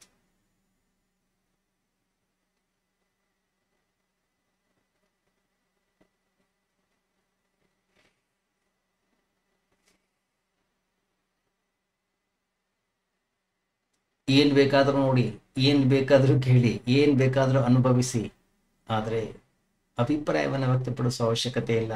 ಮನಸ್ಸು ಶಾಂತವಾಗಿರಲಿ.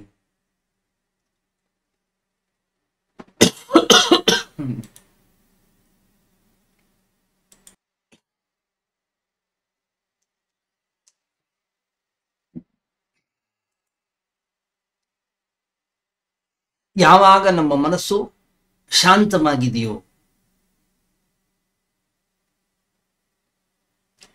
ಇಡೀ ಜಗತ್ತು ಸುಂದರವಾಗಿ ಕಾಣಿಸ್ತದೆ. ಯಾವಾಗ ನಮ್ಮ ಮನಸ್ಸು ಕಾಮದಿಂದ, ಕ್ರೋಧದಿಂದ, ಲೋಭದಿಂದ, ಮೋಹದಿಂದ, ನಾನಾ ತರದ ವಿಚಾರಗಳಿಂದ ವಿಕ್ಷಿಪ್ತವಾಗಿದೆಯೋ,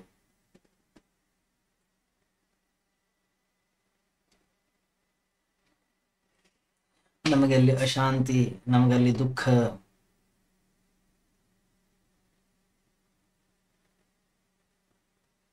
ನಾವು ಎಲ್ಲೇ ಹೋಗ್ಲಿ ನಾವು ಅಶಾಂತಿಯಿಂದಲೇ ವರ್ತನೆಯನ್ನು ಮಾಡ್ತೀವಿ, ಅಶಾಂತಿಯನ್ನೇ ಪಸರಿಸ್ತೀವಿ.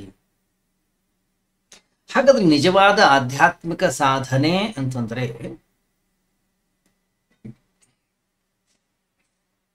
ಮನಸ್ಸನ್ನು ಕುರಿತು ಚಿಂತನೆ ಮಾಡೋದಾಗಿದೆ. ಮನಸ್ಸಿನ ಚಟುವಟಿಕೆ, ಮನಸ್ಸಿನ ಪ್ರಕ್ರಿಯೆಯನ್ನು ಕುರಿತು ಚಿಂತನೆಯನ್ನು ಮಾಡೋದು. ತನ್ನ ಮನದಾಟಗಳ ತಾನೇ ನೋಡುತ್ತ ನಗುವ ತನ್ನೊಳಗೆ ತಾನಿರುವರಾದವನು ಬಾಳುವ. ಪೂಜ್ಯ ಡಿ.ವಿ.ಜಿ ಹೇಳ್ತಾರೆ, ಏನು ಯಾವ ವ್ಯಕ್ತಿ ತನ್ನ ಮನಸ್ಸನ್ನೇ ನೋಡ್ಲಿಕ್ಕೆ ಶುರು ಮಾಡ್ತಾನೋ, ತನ್ನ ಮನಸ್ಸನ್ನೇ ವಿಶ್ಲೇಷಣೆಯನ್ನ ಮಾಡ್ಲಿಕ್ಕೆ ಶುರು ಮಾಡ್ತಾನೆ,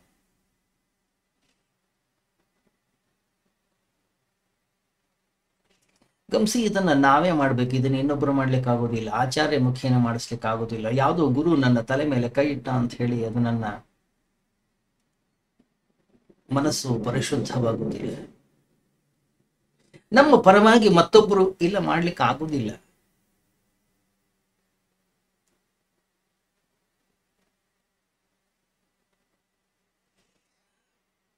ಜೀವನದ ಮೊದಲ ಸೂತ್ರ ನಾವು ಅರ್ಥ ಮಾಡ್ಕೊಳ್ಬೇಕು. ನಮ್ಮ ಆಯ್ಕೆಗಳೇ ನಮ್ಮ ವ್ಯಕ್ತಿತ್ವವನ್ನ ನಿರ್ಮಾಣ ಮಾಡುವಂತೆ ಆಗಬಾರದು.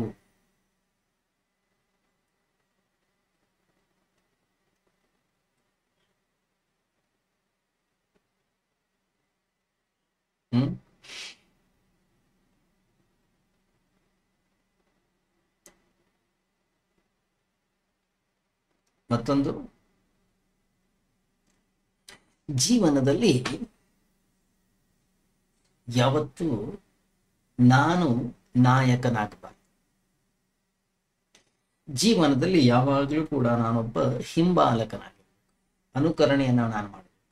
ಒಬ್ಬ ಗುರು ಇದ್ದಾನೆ, ಅವ್ರು ಏನು ಹೇಳ್ತಾರೆ ಅದನ್ನು ನಾನು ಮಾಡ್ಕೊಂಡು ಹೋಗೋದಷ್ಟೆ.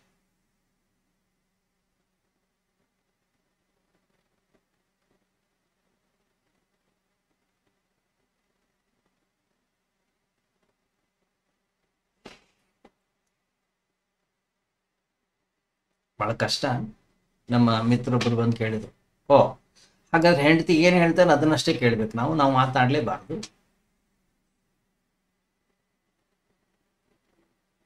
ಗಂಡ ಮಾತಾಡುವಾಗ ಹೇಳ್ಬೇಕಾದ್ರೆ, ಇಲ್ಲ ಗಂಡ ಮಾತಾಡ್ಬಾರ್ದು ಅಂತಲ್ಲ.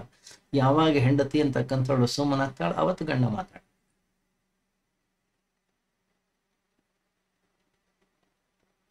ಯಾವತ್ತು ಹೆಂಡತಿ ಸುಮ್ಮನಾಗ್ತಾಳೆ ಅವತ್ತು ಗಂಡ ಮಾತನಾಡಲೇಬಾರದು. ನಿನಗೆ ಶಾಂತಿ ಬೇಕು ಅಂದ್ರೆ, ನಿನಗೆ ನೆಮ್ಮದಿ ಬೇಕು ಅಂದ್ರೆ, ಯಾಕೆ ಹೇಳಿ, ಜೀವನದ ಸಣ್ಣ ಸಣ್ಣ ಘಟನೆಗಳು ನಮ್ಮ ಮನಸ್ಸಿನ ಪ್ರಶಾಂತತೆಯನ್ನ ಹಾಳು ಮಾಡ್ತಾ ಇವೆ.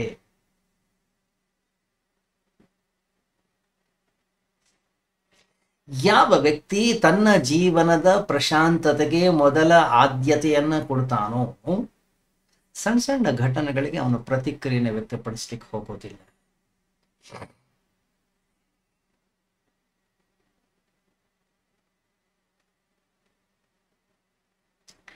ಗಮನಿಸಿ, ಈ ಜಗತ್ತಿನಲ್ಲಿ ಪರಮಾತ್ಮ ನಮಗೆ ಯಾವ ಹಕ್ಕನ್ನು ಕೊಟ್ಟಿಲ್ಲ. ಇವರು ಶ್ರೇಷ್ಠ, ಇವರು ಕನಿಷ್ಠ, ಇವರು ಒಳ್ಳೆಯವರು, ಇವರು ಕೆಟ್ಟವರು, ನಾವ್ ಯಾರು ಹೇಳಿ ನಿರ್ಧಾರವನ್ನು ಮಾಡಲಿಕ್ಕೆ?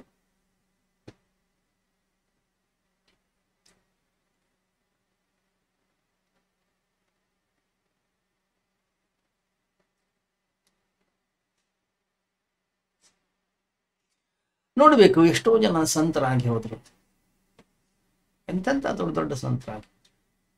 ಅವ್ರ ಹತ್ರ ಯಾರೇ ಬರ್ಲಿ ಎಲ್ಲರೂ ಅಷ್ಟೇ ಪ್ರೀತಿ, ಅಷ್ಟೇ ಆದರ, ಅಷ್ಟೇ ಗೌರವದಿಂದ ಅವರನ್ನು ನೋಡಿಕೊಳ್ಳು.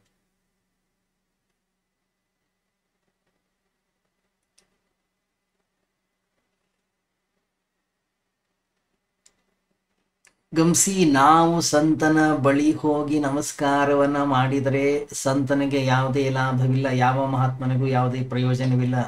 ಆದರೆ ನಾನು ನಮಸ್ಕರಿಸಿದರೆ ನನ್ನ ಅಹಂಕಾರ ನನ್ಸದು ಬಗ್ಗುತ್ತದೆ.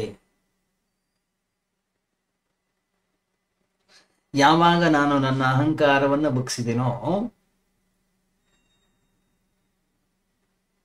ಆತ್ಮತತ್ವವನ್ನ ಅರಿಯುವಂತಹ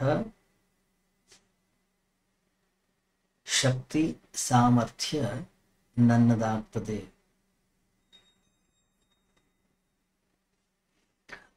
ಅಹಂಕಾರವನ್ನ ಬಗ್ಗಿಸುವುದಕ್ಕೆ ಹೆಸರು ಸತ್ಸಂಗ. ಅದಕ್ಕಾಗಿ ನಾವು ಸಂತರ ಬಳಿ ಹೋಗ್ಬೇಕು, ಅದಕ್ಕಾಗಿ ನಾವು ಮಹಾತ್ಮರ ಬಳಿ ಹೋಗ್ಬೇಕು. ಬೇರೆ ಇನ್ಯಾವ ಉದ್ದೇಶವೂ ಕೂಡ ಇಲ್ಲ.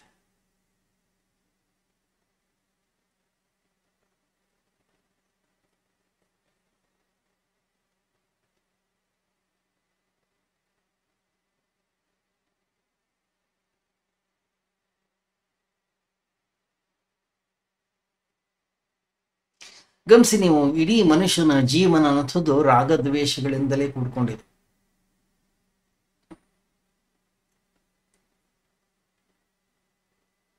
ರಾಗದ್ವೇಷಗಳಿಂದಲೇ ಪ್ರಭಾವಿತವಾಗಿದೆ. ಜಗತ್ತಿನ ಜೊತೆಗಿನ ಒಂದು ವ್ಯವಹಾರ ಅನ್ನೋದು ಏನಿದೆ, ಒಂದು ರೀತಿಯಲ್ಲಿ ಹೇಳೋದಂದ್ರೆ ನರಕವೇ.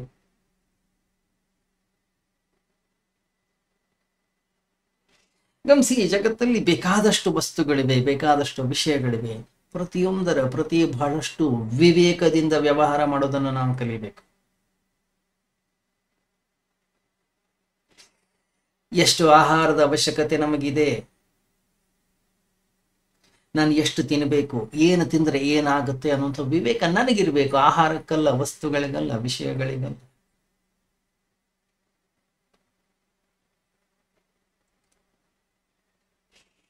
ಇತ್ತೀಚೆಗೆ ಬಹಳ ದುಃಖವಾಯಿತು. ಸ್ವಾಮೀಜಿ, ನಮ್ಮ ಅಣ್ಣ ಡಯಾಬಿಟೀಸ್, ಏನು ದಿವಸ ಮಾತ್ರೆ ತಗೊಂಡು ಸಾಕಾಗಿದೆ, ನನಗೆ ಬೇಡವೇ ಬೇಡ, ಮಾತ್ರೆ ತಗೊಳ್ಳೋದು ಬಿಟ್ಟೆ. ಮನಸ್ಸಿಗೆ ಬಂದಾಗ ಜೀವನ ಮಾಡ್ಲಿಕ್ಕೆ ಶುರು ಮಾಡಿ.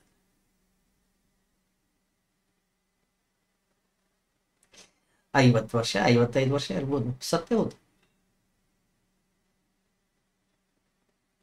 ಯಾರ ಜವಾಬ್ದಾರ?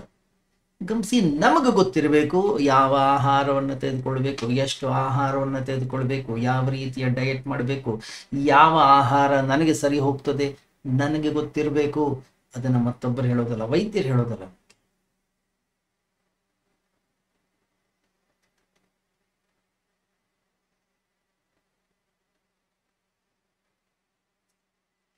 ನೋಡ್ಬೇಕು ನೀವು.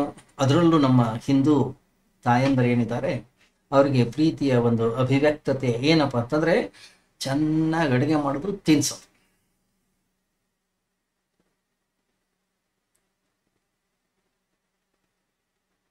ನನಗೇನು ಇಷ್ಟ ಇದೆ ಅದನ್ನ ಮತ್ತೊಬ್ಬನಿಗೆ ತಿನ್ನಿಸುವಂಥದ್ದು, ಮತ್ತೊಬ್ಬನ ಮೇಲೆ ಹೇರುವಂಥದ್ದೇ ಪ್ರೀತಿ ಅಲ್ಲ.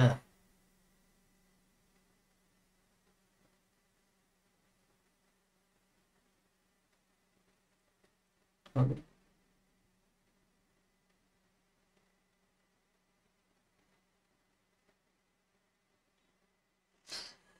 ಗಮನಿಸಿ, ಬಹಳ ಸೂಕ್ಷ್ಮವಾದಂತಹ ರೀತಿಯಲ್ಲಿ ಈ ಜಗತ್ತಿನಲ್ಲಿ ನಾವು ವಿಷಯಗಳನ್ನ ಅರಿಯಬೇಕಾಗುತ್ತೆ, ಅರ್ಥ ಮಾಡ್ಕೊಳ್ಬೇಕಾಗುತ್ತೆ.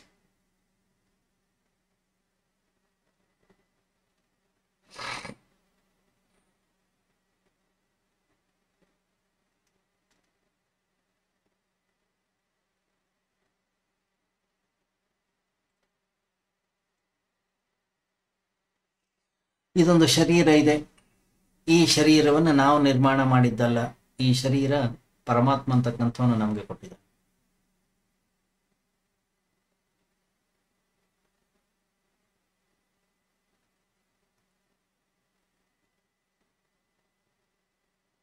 ಈ ಶರೀರಕ್ಕೋಸ್ಕರ, ಈ ಶರೀರವನ್ನು ಚೆನ್ನಾಗಿ ಇಟ್ಟುಕೊಳ್ಳುವುದಕ್ಕೋಸ್ಕರನೇ ನಾವು ಜೀವನವನ್ನು ಮಾಡ್ತಾ ಇದ್ದೀವಿ.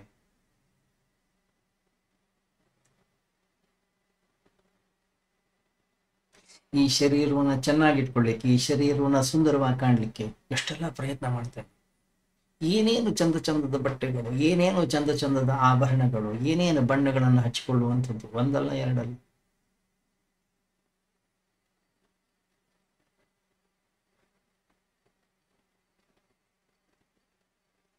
ಒಟ್ಟಿನಲ್ಲಿ ಜೀವನ ಅಂತಂದ್ರೆ ಈ ಶರೀರದ ಪಾಲನೆ, ಈ ಶರೀರದ ಪೋಷಣೆ, ಈ ಶರೀರವನ್ನು ಚೆನ್ನಾಗಿ ಬೆಳೆಸುವಂಥದ್ದು ಇಷ್ಟೇ. ಮಧ್ಯದಲ್ಲಿ ಒಂದಿಷ್ಟು ಯಾರ್ಯಾರ್ದು ಜೀವನ ಚರಿತ್ರೆಗಳನ್ನ ಓದ್ತೀವಿ ನಾವು. ಮಹಾತ್ಮರ, ಸಂತರ, ಶ್ರೇಷ್ಠ ಪುರುಷರ, ವಿಚಾರಶೀಲರು.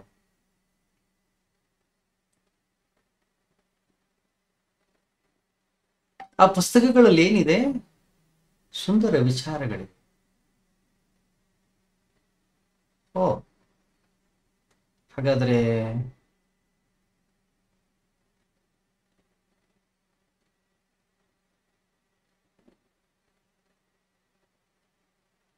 ವ್ಯಕ್ತಿಯ ಶರೀರ ಮಾತ್ರ ಮುಖ್ಯವಲ್ಲ, ವ್ಯಕ್ತಿಯ ವಿಚಾರಗಳು, ವ್ಯಕ್ತಿಯ ಚಿಂತನೆಗಳು ಕೂಡ ಅತ್ಯಂತ ಶ್ರೇಷ್ಠ, ಇದಕ್ಕಿಂತಲೂ ಶ್ರೇಷ್ಠ. ಆದ್ರಿಂದ ಎಚ್ಚರದ ಜಗತ್ನಲ್ಲಿ ನಾವೇನು ಜೀವನವನ್ನು ಮಾಡ್ತಾ ಇದ್ದೀವಿ ಇದು ಮಾತ್ರ ಅಲ್ಲ, ಇದಕ್ಕಿಂತಲೂ ಶ್ರೇಷ್ಠವಾಗಿರೋದು ಇನ್ನೊಂದಿದೆ. ಆದ್ರಿಂದ ಕೇವಲ ಎಚ್ಚರದ ಜೀವನವನ್ನು ಮಾತ್ರ ಪೂರ್ಣ ಜಗತ್ತು ಅಂತ ಹೇಳಿಕ್ಕೆ ಬರೋದಿಲ್ಲ. ಇನ್ನೊಂದೇನೋ ಇದೆ, ಅದನ್ನ ಕನಸಿನ ಜೀವನ ಅಂತ ಕರಿತೀವಿ. ಅಲ್ಲಿ ಮನಸ್ಸು ಮಾತ್ರ ಕೆಲಸ ಮಾಡ್ತಾ ಇದೆ.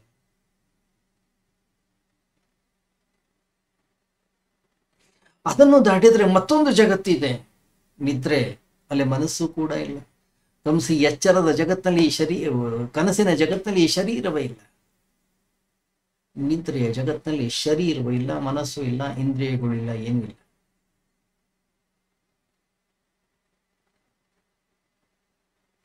ಎಷ್ಟು ವಿಚಿತ್ರ ನೋಡಿ. ಎಚ್ಚರದ ಜಗತ್ತಿನಲ್ಲಿ ಭಯಂಕರ ಊಟ ಮಾಡಿ ಮಲಗಿರ್ತಾನ ಅವನು, ಕನಸಿನಲ್ಲಿ ಅವನಿಗೆ ಹಸಿವೆ ಆಗುತ್ತೆ.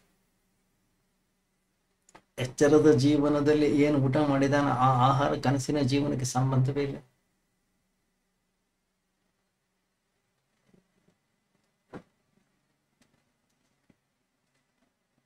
ಹಾಗಾದ್ರೆ ಒಂದಿಷ್ಟು ವಿಚಾರವನ್ನ ಮಾಡಬೇಕಾಗುತ್ತೆ. ಏನು ನಾನೇ ಈ ಶರೀರ, ಇದಕ್ಕೆ ಸಂಬಂಧಪಟ್ಟವರು ನಾನು, ನನ್ನವರು ಅನ್ನುವಂಥ ಭಾವನೆಯಲ್ಲಿ ಏನು ನಾನು ಜೀವನ ಮಾಡ್ತಾ ಇದ್ದೀನಿ, ಇದು ನಿಜಾನೇ? ಅಥವಾ ಕನಸಿನ ಜಗತ್ತು ಅನ್ನೋಂಥದ್ದು ಏನಿದೆ ಅಲ್ಲಿ ಬೇರೆ ಜಗತ್ತಿದೆ, ಅದು ನಿಜವೇ? ಅಥವಾ ನಿದ್ರೆ ಅನ್ನೋಂಥದ್ದು ಇನ್ನೊಂದಿದೆ, ಅಲ್ಲಿ ಎಚ್ಚರವೂ ಇಲ್ಲ, ಅಲ್ಲಿ ಕನಸು ಇಲ್ಲ, ಅಲ್ಲಿ ಯಾವ ಇಂದ್ರಿಯ ಮನಸ್ಸು ಬುದ್ಧಿಗಳು ಇಲ್ಲ, ಯಾವ ಶರೀರವೂ ಇಲ್ಲ, ಆದರೂ ಅಲ್ಲಿ ನಾನಿದೆ. ಅಥವಾ ಅದು ನಿಜವೇ?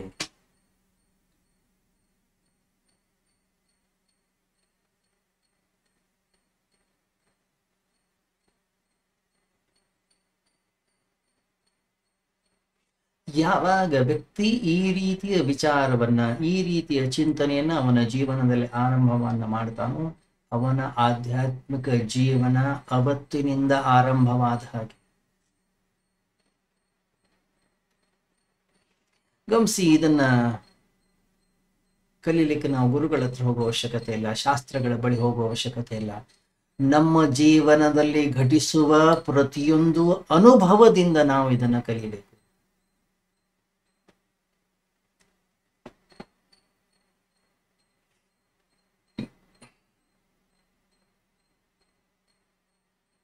ನಮ್ಮ ಜೀವನದ ಅನುಭವಗಳೇ ನಮ್ಮ ಪಾಠಶಾಲೆ.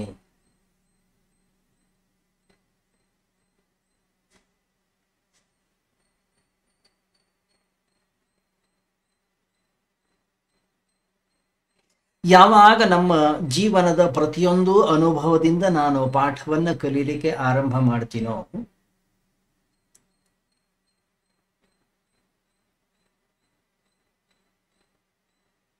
ಗಮನಿಸಿ,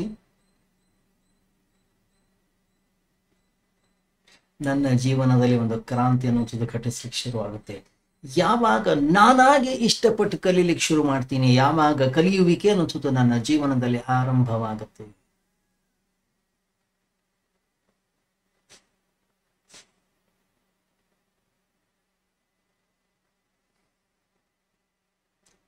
ಅದನ್ನು ಮರೀಲಿಕ್ಕೆ ಸಾಧ್ಯವಿಲ್ಲ.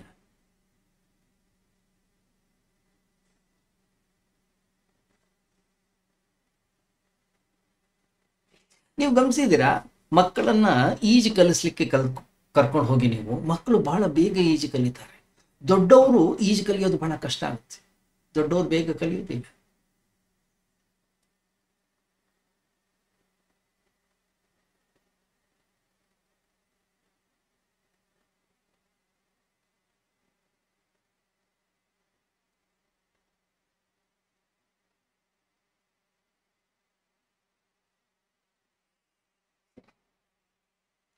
ಯಾವ ವ್ಯಕ್ತಿ ಒಮ್ಮೆ ಈಜು ಕಲಿತಾನೋ, ಯಾವ ವ್ಯಕ್ತಿ ಒಮ್ಮೆ ಸೈಕಲ್ ಹೊಡೆಯೋದನ್ನ ಕಲಿತಾನೋ, ಜೀವನ ಪೂರ್ತಿ ಮರೆಯೋದಿಲ್ಲ. ಹಾಗೆ ಈ ಮನಸ್ಸಿನ ಪ್ರತಿ ಬಹಳಷ್ಟು ಜಾಗರೂಕರಾಗಿರ್ಬೇಕಾಗುತ್ತೆ ನಾವು.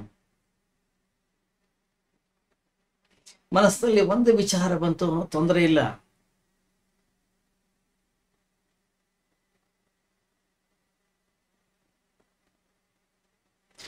ಒಂದಾದ್ಮೇಲೊಂದು ಮನಸ್ಸಿನಲ್ಲಿ ಒಂದು ವಿಚಾರಗಳ ಸುನಾಮಿ ಅನ್ನುವಂಥದ್ದು ಬರುತ್ತೆ. ಯಾವಾಗ ಆ ವಿಚಾರಗಳ ಸುನಾಮಿ ಅನ್ನುವಂಥದ್ದು ಅಂತಃಕರಣದ ಒಳಗಡೆಗೆ ಘಟಿಸ್ತದೋ ನಾವು ಅದರಲ್ಲಿ ಕೊಚ್ಕೊಂಡ್ಬಿಡ್ತೀವಿ.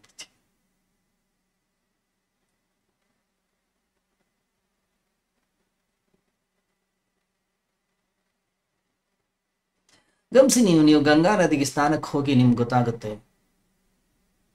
ಗಂಗಾ ನದಿಯಲ್ಲಿ ಸಹಜವಾಗಿ ಪ್ರವಾಹ ಹೆಚ್ಚು. ಆದರೂ ಕೂಡ ಅಲ್ಲಿ ಸ್ನಾನ ಮಾಡಲಿಕ್ಕೆ ಚೈನ್ ಗೀನ್ ಎಲ್ಲ ಹಾಕಿರ್ತಾರೆ, ನಾವು ಸ್ನಾನ ಮಾಡ್ಬೋದು. ಆದರೆ ಒಂದು ವೇಳೆ ಒಮ್ಮೆಲೆ ಪ್ರವಾಹ ಬಂದರೆ ಪ್ರವಾಹದ ವಿರುದ್ಧ ನಮ್ಮ ಕೈನಲ್ಲಿ ಹೋಗ್ಲಿಕ್ಕೆ ಆಗೋದಿಲ್ಲ, ಕೊಚ್ಕೊಂಡು ಹೊರಡೋಗ್ಬಿಡ್ತೀವಿ ನಾವು.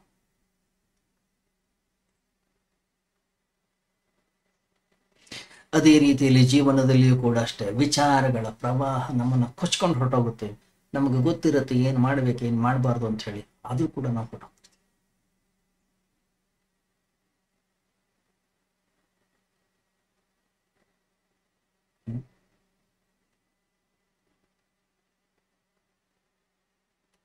ಆದ್ದರಿಂದ ವಿಚಾರಗಳ ಪ್ರವಾಹದ ಪ್ರತಿ ಬಹಳಷ್ಟು ಜಾಗರೂಕರಾಗಿರ್ಬೇಕು.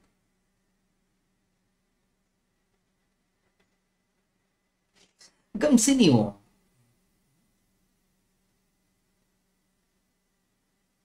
ಪ್ರತಿ ದಿವಸ ಬೆಳಗ್ಗೆ ಎದ್ದು ಕೂಡಲೇ ಟೀ ಕುಡಿಯೋ ಅಭ್ಯಾಸ ಇದೆ. ಬೆಳಿಗ್ಗೆ ಎದ್ದು ಕೂಡಲೇ ಒಬ್ಬ ವ್ಯಕ್ತಿ ಬೆಡ್ ಕಾಫಿ ಕುಡಿತಿದ್ದ.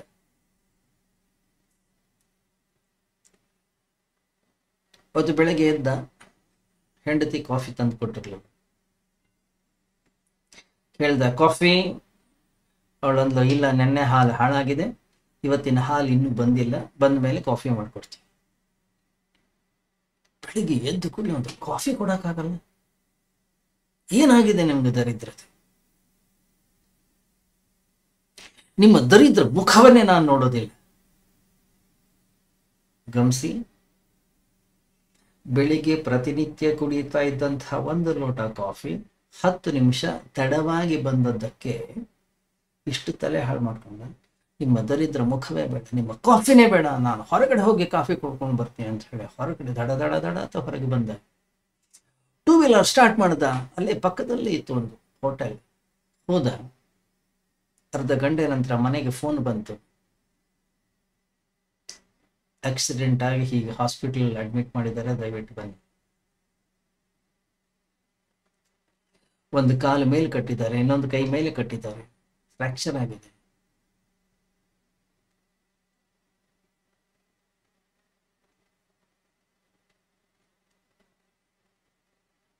ಹತ್ತು ನಿಮಿಷ ಲೇಟ್ ಆಗಿದ್ದಿದ್ರೆ ಏನಾಗ್ಲಿಕ್ಕಿತ್ತು ಹೇಳಿ ಜೀವನದಲ್ಲಿ? ಅಥವಾ ಒಂದು ದಿವಸ ನಾನು ಕಾಫಿಯನ್ನು ಕುಡಿದೇ ಇದ್ದಿದ್ದಿದ್ರೆ ಏನಾದ್ರೂ ನಷ್ಟ ಆಗೋತಿತ್ತ, ಅಥವಾ ಏನಾದ್ರೂ ಸತ್ತೋಗ್ತಾ ಇದ್ದ ನಾನು? ಇಲ್ಲ. ಜೀವನದಲ್ಲಿ ಈ ರೀತಿಯ ತಾಪತ್ರಯಗಳನ್ನು ನಾವೇ ನಿರ್ಮಾಣ ಮಾಡ್ಕೊಳ್ತೀವಿ. ಇವತ್ತು ಕಾಫಿ ಇಲ್ವಾ, ಸರಿ, ಅಲ್ಲಿಗೆ ನಿಲ್ಲಿಸ್ಬೋದಿತ್ತು. ಆದರೆ ಒಂದರ ಹಿಂದೆ ಎಷ್ಟು ವಿಚಾರಗಳ ಪ್ರವಾಹ ಅನ್ನೋಂಥದ್ದು ಉಕ್ಕಿ ಬಂತು. ಆ ಪ್ರವಾಹದಲ್ಲಿ ನಮ್ಮನ್ನು ನಾವು ಕಳ್ಕೊಂಡ್ವಿ. ಇಷ್ಟಕ್ಕೆ ನಿಲ್ಲಿಲ್ಲ ಅದು. ಮತ್ತೆ 1 ತಿಂಗಳುಗಳ ಕಾಲ ಅವನು ಆಸ್ಪತ್ರೆಯಲ್ಲಿದ್ದ. ಅವನು ನೋಡ್ಕೊಳ್ತಾ ಇದ್ದಂಥ ಸಿಸ್ಟರ್ ಮೇಲೆ ಅವನಿಗೆ ಇಷ್ಟವಾಯಿತು. ವಾಪಸ್ ಬಂದ, ಹೆಂಡತಿಗೆ ಡಿವೋರ್ಸ್ ಕೊಟ್ಬಿಟ್ಟು.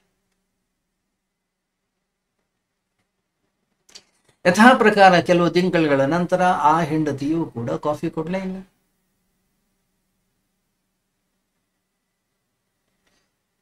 ಇನ್ನೇನು ಹೊರಡಬೇಕು ವಿಚಾರ ಬಂತು. ಏನ್ ಮಾಡ್ತಾ ಇದ್ದೀನಿ? 1 ಲೋಟ ಅವತ್ತಿನ ದಿವಸ ಅವಳು ಕೊಡದೆ ಇದ್ದದಕ್ಕಾಗಿ ಕೈ ಕಾಲು ಮುರ್ಕೊಂಡು ಮನೆಯ ಜೀವನವನ್ನು ನರಕ ಮಾಡ್ಕೊಂಡಿದ್ದೀನಿ.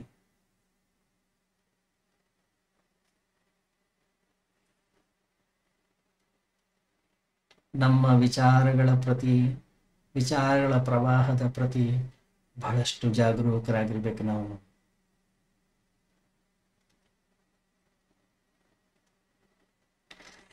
ಗಮನಿಸಿ, ನೀವು ಜಪ ಮಾಡ್ತೀರೋ, ನೀವು ಪೂಜೆಯನ್ನು ಮಾಡ್ತೀರೋ, ನೀವು ಭಜನೆಯನ್ನು ಮಾಡ್ತೀರೋ, ಅಥವಾ ನೀವು ಕರ್ಮ ಯೋಗವನ್ನು ಮಾಡ್ತೀರೋ, ಹೊರಗಡೆ ಜಗತ್ತಿನಲ್ಲಿ ವ್ಯವಹರಿಸ್ತೀರೋ, ನಾವೇನು ಕೆಲಸವನ್ನ ಮಾಡ್ತಾ ಇದ್ದೀವಿ ಸಂಪೂರ್ಣವಾಗಿ ಅಲ್ಲೇ ಇರಬೇಕು. ನೀವು ಜಪ ಮಾಡ್ತೀರೋ ಪೂರ್ತಿ ಅಲ್ಲೇ ಇರಿ. 100% ನಮ್ಮ ಇಂದ್ರಿಯ, ನಮ್ಮ ಮನಸ್ಸು, ನಮ್ಮ ಬುದ್ಧಿ, ನಮ್ಮ ಶರೀರ ಎಲ್ಲವೂ ಕೂಡ ಒಂದೇ ಕಡೆ ಇರಬೇಕು. ಯಾವುದೋ ಹಿಂದಿಂದನ್ನ ಚಿಂತನೆ ಮಾಡಬಾರ್ದು, ಯಾವುದೋ ಮುಂದಿಂದರ ಕಡೆಗೆ ಚಿಂತನೆಯನ್ನು ಮಾಡಬಾರ್ದು.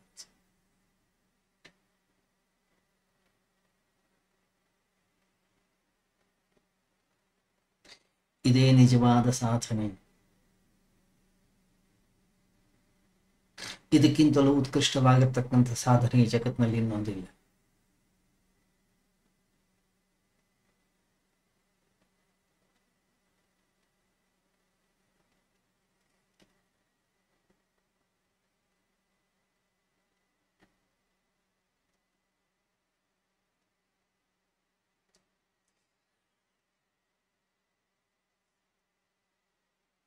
ವರ್ತಮಾನದಲ್ಲಿ ಜೀವನವನ್ನ ಮಾಡುವಂಥದ್ದೇ ನಿಜವಾದ ಸಾಧನೆ.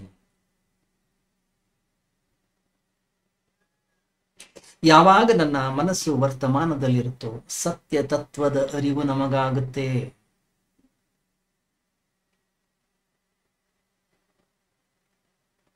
ಉಪನಿಷತ್ ಹೇಳುತ್ತೆ, ಮಯ್ಯೇವ ಸಕಲಂ ಜಾತಂ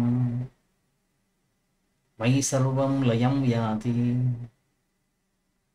ಮಯಿ ಸರ್ವಂ ಪ್ರತಿಷ್ಠಿತಂ ತದ್ಬ್ರಹ್ಮ ಅಹಂ ಇತಿ. ಯಾವಾಗ ಮನಸ್ಸು ವರ್ತಮಾನದಲ್ಲಿದೆಯೋ, ಯಾವಾಗ ಮನಸ್ಸು ಬೇರೆ ಯಾವುದೇ ಚಿಂತನೆಯಲ್ಲಿದೆ, ಮಾಡುವ ಕೆಲಸದಲ್ಲಿ ನನ್ನನ್ನು ನಾನು ತೊಡಗಿಸಿಕೊಂಡಿದ್ದೇನೋ,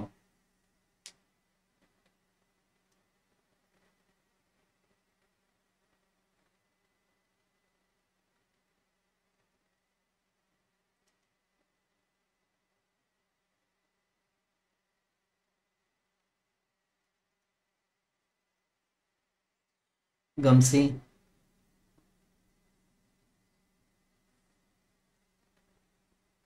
ಯಾವ ಘಟನೆಗಳು ನಮ್ಮ ಮನಸ್ಸಿನ ಪ್ರಶಾಂತತೆಯನ್ನು ಹಾಳು ಮಾಡಬಾರ್ದು. ಮುಂಚೆ ಚಿನ್ಮಯ ಮಿಷನ್ ಅಲ್ಲಿ ಬೆಳಿಗ್ಗೆ 7ರಿಂದ 8, ಸಂಜೆ 6:30ಯಿಂದ 8 ಪ್ರವಚನ.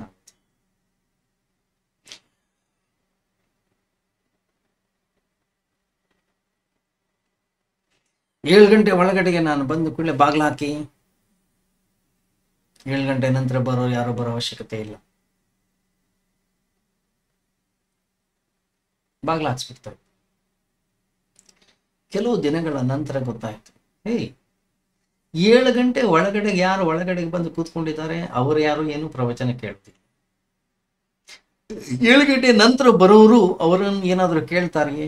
ಅವರು ಏನು ಕೇಳೋದಿಲ್ಲ. ಮತ್ತೆ ಯಾರಿಗೋಸ್ಕರ ಪ್ರವಚನವನ್ನ ನಾವು ಮಾಡ್ತಾ ಇರೋದು? ಪ್ರವಚನವನ್ನ ಮಾಡೋದು, ಸತ್ಸಂಗವನ್ನ ಮಾಡೋದು ನನ್ನ ಅಂತಃಕರಣಕ್ಕಾಗಿ, ನನ್ನ ಮನಸ್ಸು ಬುದ್ಧಿಗಾಗಿ.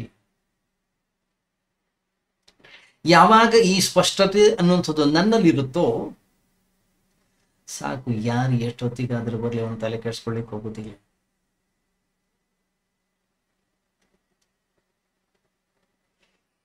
ಅದರಿಂದ ಮನಸ್ಸಿನ ಪ್ರಶಾಂತತೆ ಬಹಳ ಮುಖ್ಯ. ಮನಸ್ಸಿನ ಒಂದೊಂದು ಅಲೆ, ಒಂದೊಂದು ವಿಚಾರಗಳು ನಮ್ಮ ಅಂತಃಕರಣವನ್ನು ಅಲುಗಾಡಿಸಬಾರದು. ಸಮುದ್ರದ ಮೇಲ್ಗಡೆಗೆ ಏನೇನೋ ಅಲೆಗಳಿರ್ತವೆ, ಆದರೆ ಸಮುದ್ರ ಶಾಂತವಾಗಿರುತ್ತೆ. ಆದ್ರಿಂದ ನಮ್ಮ ಜೀವನದ ಪಾಠಗಳಿಂದ ಅನುಭವವನ್ನ ಕಲಿಯುವಂಥದ್ದು, ಪಾಠವನ್ನ ಕಲಿಯುವಂಥದ್ದನ್ನ ನಾನು ಮೊದಲು ಮಾಡಿ, ಆವಾಗ್ಲೇ ನಮ್ಮ ಜೀವನದಲ್ಲಿ ಒಂದು ಬದಲಾವಣೆ. ಓಂ ಸರ್ವೇ ಭವಂತು ಸುಖಿನಃ, ಸರ್ವೇ ಸಂತು ನಿರಾಮಯಾಃ, ಸರ್ವೇ ಭದ್ರಾಣಿ ಪಶ್ಯಂತು ಮಾ ಕಶ್ಚಿತ್ ದುಃಖಭಾಗ್ ಭವೇತ್. ಸತೋ ಮಾ ಸದ್ಗಮಯ, ತಮಸೋ ಮಾ ಜ್ಯೋತಿರ್ಗಮಯ, ಮೃತ್ಯೋರ್ಮಾ ಅಮೃತಂಗಮಯ. ಓಂ ಶಾಂತಿ ಶಾಂತಿ ಶಾಂತಿ. ಹರಿ ಓಂ. ಶ್ರೀ ಗುರುಭ್ಯೋ ನಮಃ. ಹರಿ ಓಂ.